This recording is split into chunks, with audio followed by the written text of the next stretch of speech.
America's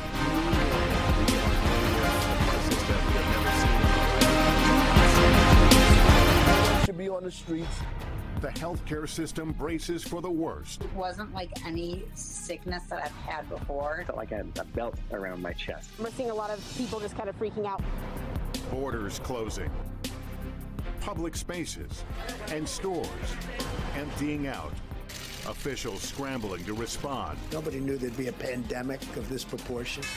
Markets tumbling, businesses closing. We need help now. It's like a nightmare that doesn't end. Families hunkering down. This is our reality for the next 3 weeks. How bad will it get? It's been very frightening. This is a character test for all of us.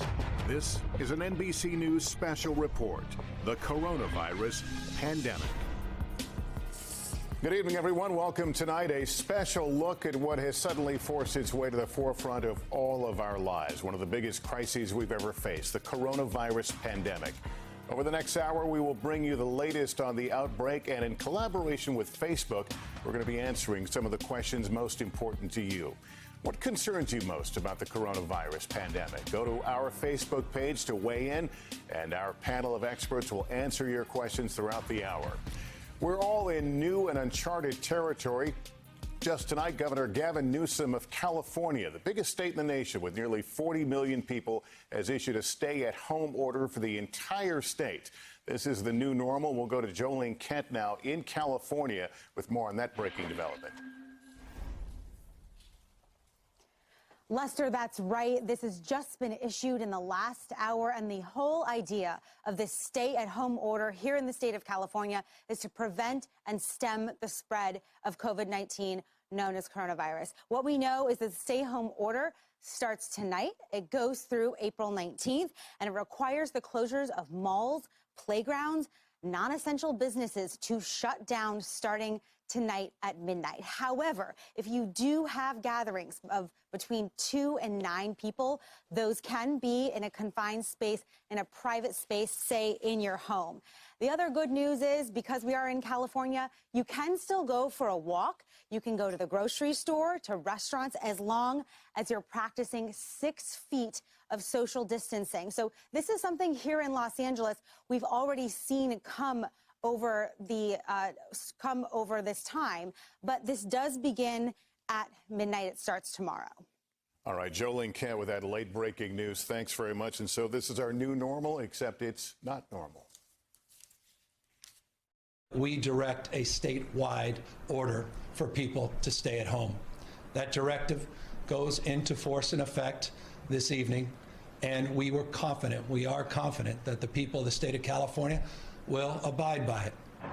We're living through a time unlike any other in American history. Tonight, the nation is facing a mind-boggling array of unprecedented challenges. There's risk to lives and livelihoods. The coronavirus pandemic and the resulting economic fallout have Americans frightened, anxious, and confused. In my lifetime, I've never seen anything like this. And in everybody's lifetime, this is unprecedented, not just for us, but in the history of our country. This is something that's never happened. NBC News medical correspondent Dr. John Torres. People's lives are going to be affected, not just from a health perspective, but from a financial perspective, a psychological perspective, and economic perspective. Nearly every American has been directly affected in some way. Major cities essentially shut down. These dramatic disruptions to daily life keep reverberating from coast to coast. NBC's Stephanie Gosk. Things shutting down that just a couple of weeks ago would have seemed unimaginable, from wine country in California to the casinos in Vegas. Millions told to shelter in place. Among those hardest hit, hotels, bars, and restaurants. Derek Thompson of The Atlantic says owners and employees are beside themselves. They're actually terrified, and they should be. The industry sees job losses of 5 to 7 million in just 3 months. There are so many new jobless claims that some states' websites have crashed at times. Nationwide, the number of confirmed U.S. coronavirus cases has surged. The tri-state New York metropolitan area has more than 5,800. But as Governor Andrew Cuomo said, that's because more people are being tested. But it doesn't mean that that's the rate of increase in society. Still, one of the biggest concerns is new research showing the threat to younger people. NBC's Tom Costello. We have some very important news from the CDC. 40% of the people who are hospitalized are actually younger people, 20 to 54. And in one large New Jersey family, unimaginable tragedy. 7 members of the Fusco family contracted the disease. 4 of them, the mother and 3 children, have died. 3 others are hospitalized. What that highlights is just how contagious this disease is, just how deadly this disease is. Another major concern, the chance of exposure to healthcare workers. Dr. Frank Esper of the Cleveland Clinic. We're trying to prevent sickness from coming to the healthcare provider, because if we get sick, then there may not be enough people to treat the individuals who are coming in sick. NBC News analyst Dr. Erwin Redlener. We need gowns, we need face masks, we need goggles, and we need and gloves, of course. Today, the total number of deaths in Italy surpassed those in China, which was where the pandemic started. But there was some possible good news. The Chinese government said there were no new local infections in China for the first time since the pandemic began 4 months ago. A possible signal that draconian containment measures there have finally taken hold. One of the most trusted voices in this crisis has been Dr. Anthony Fauci, the director of the National Institute of Allergy and Infectious Diseases, and someone who has been on the front lines of public health for decades. Dr. Fauci, good evening. Thank you for joining us. Good to be with you. You've talked a lot about the curve of this disease. I want to talk a little bit about the learning curve, specifically transmission. Is it still your best belief that the contact would either be surface contact or coming in close proximity of someone who is expelling droplets? Right. The latter is clearly the driving force of the outbreak. I mean, certainly that there's been tests showing that it can live for a limited period of time on areas like doorknobs and places like that. But the real driving force of the outbreak is either a direct sneezing or coughing on someone with droplets that generally won't go for 6 feet. Hence, we talk about being 6 feet away from someone. Right. But another reason why we say wash your hands, because often people cough in their hands, shake your hand, and then wind up touching your nose and your mouth, which is the reason why you should wash your hands frequently. And right now, nobody should be shaking hands with each other these days. I really mean that. They should just not do that. Just give the elbow bump or what have you, but don't shake hands. Yeah, and the reason I ask, we're all scurrying about. I'm probably 20 feet right now from the nearest person. I guess what I want to know, it's not in the air. It's not just floating in the air. There is some indication that it might be what they call aerosol, which means the virus is in a droplet that's so small that it can stay in the air for a while. But it's generally felt that there may be an element of aerosol transmission, but the overall transmissibility is through droplets and the kind of things like hand touching and touching your nose and your mouth. Yeah. But you can't rule out completely that it goes a certain distance in the air. We have watched this virus burn through Asia and Europe. Is there something that you have learned by those experiences that is being applied today that you think works? Yeah, I mean, that's the reason why we have been recommending these mitigation issues. And mitigation means, physically separating people from each other. We know what happened in China. They were devastated. They had a massive curve that went down. Italy is suffering terribly right now. The only way you stop an outbreak from spreading diffusely in a population is to do, to the extent possible, physical separation of people from one another. That's inconvenient. It has economic consequences. But when you look at what the devastating effect of not doing that is, then you realize you really should be doing that. And Dr. Fauci, testing doesn't hurt someone who's infected. There's no treatment for this disease, but it gives you a heads up as to who those people have been in contact with and potentially protect other people.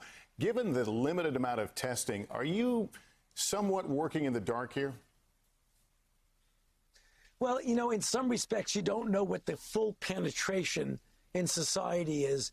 But literally within the last few days to several weeks and into the future, we're going to see a lot more capability of not only having testing out there, but actually implementing it.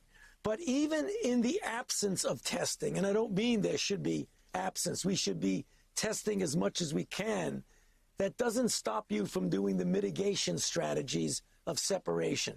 So it's a two-part thing. You want to test, but you also need to mitigate, even if you don't have tests available. Yeah, and I know one more question. You mentioned Italy a moment ago. Sure. Is there something about the demographic makeup of Italy versus the United States that would suggest a different outcome when it gets here on a large scale, larger scale?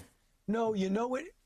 You know, that's a great question, Mr. Holt. The reason I think that there's a real problem, one of the things we did right was very early cut off travel from China to the United States, because outside of China, where it originated, the countries in the world that have it are through travel, either directly from China or indirectly from someone who went someplace and then came to that particular country.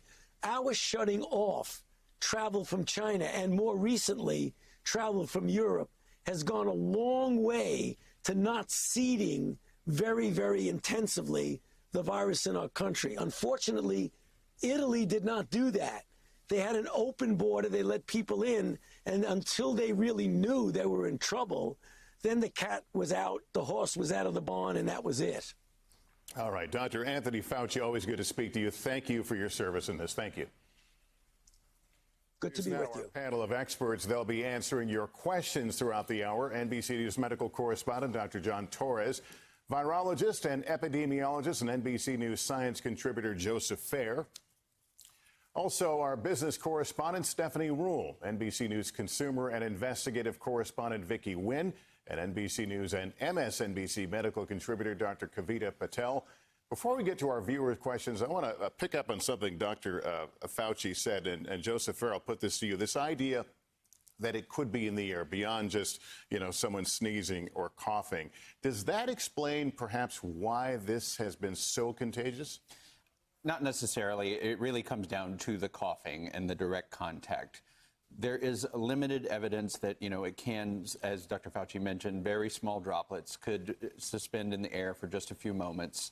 But I have to emphasize the overwhelming number of cases come from that direct contact when someone sneezes or coughs, and that comes into direct contact with your eyes, nose, or mouth, or you cough into your hand, shake hands with someone, and then they do the same route of transmission. All right, let's get to some of the questions we received from viewers via Facebook. Dr. Torres, this one is for you. It's a question from Cheryl on Instagram. How can frontline medical professionals protect their families when they go home after a shift at the hospital? I think we all worry about that. And as an ER doc, this is the same thing we faced back in the H1N1 epidemic we had in 2009 time frame. And what we would do there is when we got back to the house, because it's a big worry, you don't want to take it to your families, you would essentially undress before you went in the house. You would undress in the garage, undress in the bathroom, wherever you could, put all those clothes in the washing machine, start the washing machine, get in the shower, take a shower, and then dress back in your clothes, and then you see your family at that point. That's the best way you can protect yourself. And again, you want to make sure overemphasizing that washing of the hands, because throughout the day you're touching a lot of patients, a lot of surfaces they might have been near. You cannot overemphasize washing the hands and clean all the areas. If you've been in a car, you want to clean the steering wheel, other things like that that the family might get into. The bottom line is to protect them as best you can. We need these folks that are on the front lines of this. Exactly. Dr. John, thank you. This next question is from Katie on Instagram. Dr. Patel, I'll send this one to you. Is it safe for pregnant women to deliver at the hospital with a lack of PPE, personal protection equipment? Couldn't it easily be spread there? I deliver in 2 weeks, she writes. Lester, this is a very important question because this could go on for months and people will need to feel that their hospitals are taking the precautions. Most hospitals are actually, not only are they going through what they always do every day to make sure that they're clean and kind of keeping with current sanitation standards, but most hospitals, urban and rural, are actually doing what we would call respiratory isolation for patients suspected with coronavirus, and that includes their own healthcare workers. So the message to pregnant women is to have these honest discussions with their obstetricians in advance and understand exactly what their doctors are doing to take care of them. But be rest assured that the country is absolutely prepared, not just to take care of coronavirus patients, but remember, We've got 1 million hospital beds that have patients in them all the time for all sorts of things, including delivering babies safely. Yeah, that's an important point. Thank you. And Joseph Fair, this is a question from Paula. It came on Instagram. What makes this virus different from all others that it's caused this many life-altering changes worldwide? You're certainly a veteran of dealing with pandemics and epidemics. Well, you know, approximately 70% of what we call emerging infectious diseases come from wild animals, and this virus came from a wild animal market in Wuhan, presumably. And when those viruses are introduced into humans, they're not new viruses. They're new to science, meaning we haven't seen them before, and they're new to humans. We have, typically as human beings, we have what we call herd immunity, meaning we've been exposed to a virus like coronavirus, the common coronaviruses. We've been exposed to those for generations, probably tens of thousands of years. So as a species, we've developed some immunity to them. However, every now and again, and increasingly in frequency, we have new viruses to which we have no herd immunity whatsoever. So our immune systems don't know how to react to them. They overreact, causing what we call the cytokine storm, and that leads to pathology and in some cases death. All right, John, this is a question from Kevin. It came in on Facebook. What is the mortality rate of people that have to be on ventilators? What are the odds of death once sick enough to be on a ventilator? So we're still trying to focus on the mortality rate overall for people that contract coronavirus. And what we know from China, that seemed to be higher than it is in other parts of the world. Initially, they were saying around that 3.4%. I think a lot of people now are focusing on about 1% overall. But we know that in China, the study they did recently looking at critical patients, it was a very small study. It was around 50% mortality once they were placed on ventilators or they got to that critical stage. But you have to remember, this was in China. These are older people that had a lot of other health conditions. And once they did get on a ventilator, again, it was about 50% mortality. All right, we're going to have more questions for all of you. We'll hear from more of our viewers throughout the hour. So please continue to send questions and weigh in on our Facebook survey about the issues most troubling and concerning to you. When we come back, a look at what we could learn from how this crisis is being met around the world. We hope you'll stay with us.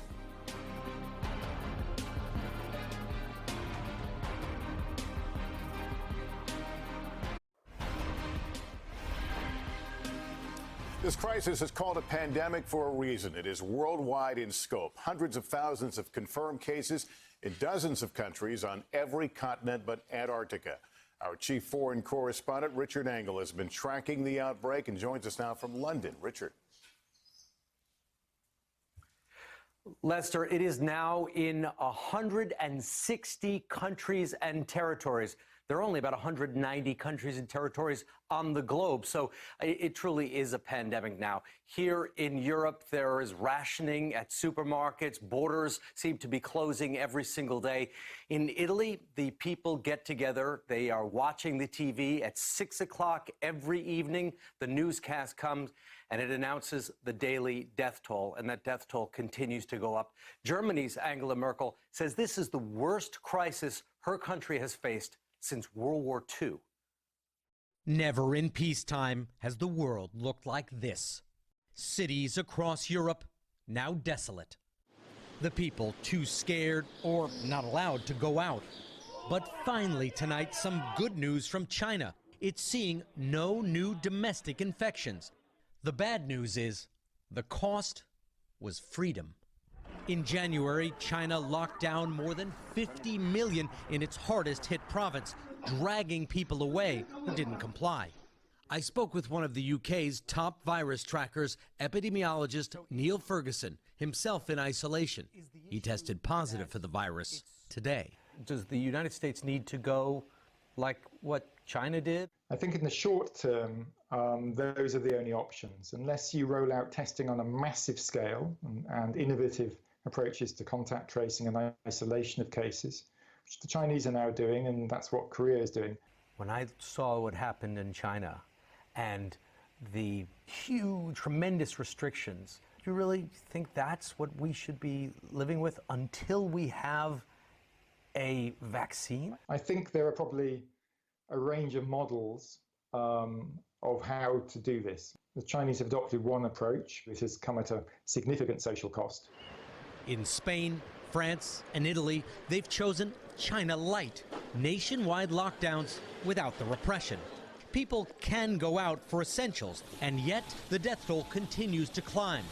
Today, a grim milestone in Italy where the number of fatalities has surpassed those in China. I spoke with Mattia Ferraresi, a journalist based in Rome who was one of the first to write an op-ed telling Americans to wake up. The virus is coming. What would you say now to an average American, a young person who's feeling pretty good and might not feel that this is going to directly impact him or her? Don't be selfish. It's the time to prove that you're not the only one person existing in this world, and a lot of things depends on your own action. Now, Lester, Professor Ferguson told me one of the big dangers of this virus is its easy ability to overwhelm medical systems. And that is because he says about 5%, only 5% of the people who get coronavirus need to be hospitalized. But of that 5%, about a third of them need intensive care, need to be on ventilators, and that very quickly overwhelms systems. Yeah, the experiences overseas certainly being watched carefully here. Richard, thank you. Let's continue now with our crisis team of experts answering your questions. Dr. John, a question from Erica on Facebook. If you contract this and recover, are you immune from getting it again, like chickenpox? Let's assume there's a lot of people who now recovered. They probably want to go out now, can they? To a certain extent, you are. And what we do know is once you get this virus, your body builds up antibodies to it, and so you're protected from getting it again. Unlike chickenpox, though, where you have a lifelong immunity, this one we think the immunity might be limited a year, maybe a little longer, but we're not sure it's going to be a lifetime. Yeah, Stephanie, here's a question for you. It comes from Rigoberto on Facebook. Should we trust banks right now with our money? People are very unsettled by watching what's happening with the markets. Well, the markets are unsettling. That is fair. But as far as your money in a bank, it's safe. If you've got your money in a bank that's insured, FDIC insured, which is most banks, an online bank or a traditional bank, it's insured for up to $250,000. Now, one of the reasons he might be asking is because a lot of people right now in cities like New York or San Francisco, where our movements are limited, people are taking a little bit of extra cash out of ATMs because it gives them a sense of security, but it's really not necessary. All right, thanks for that. Joseph Fair. Natasha on Instagram asks, does the coronavirus always cause a fever? You know, I'm actually going to have to defer to John on that one because sometimes it does and sometimes it doesn't, but it's more of a medical question. So the coronavirus, there's a whole spectrum of symptoms you can get. It can be anywhere from people usually say I started off with nasal congestion, a dry cough, body aches, and then at a few days later, day 3, day 4, day 5, they start developing a fever. The thing with this fever, though, unlike the flu where it starts all of a sudden, it starts days in, but then all of a sudden it peaks pretty high once you start getting it. And so that's the big difference. You don't have to have a fever to have a coronavirus, and if you have coronavirus, you don't necessarily have a fever. Yeah, all right. Dr. Patel, this is from Erica on Instagram, who wants to know, why does it take so long to get test results after the tests are given? And we seem to hear different answers about when they get the results. Yeah, great question. And it does depend on where you get your tests. Certainly the largest lab providers in the country are they're actually working 24/7. I spoke to several of them, and they have staff working 24/7, but they literally have a backlog, Lester, of samples to process. There are tests, however, that are being developed in-house at hospitals, like at the Mayo Clinic and at others, where for their patients in the hospital, they are able to turn around those tests in a matter of hours. We do think that this backlog will work its way through, and hopefully in the next several days, we'll be able to turn around that test time to less than a day. All right, Doctor, thank you for that. We'll have more to come from our panel and more answers to your questions. We'll also take a look at how Americans are confronting this crisis across the country, including a conversation with some governors on the front lines when we continue in just a moment.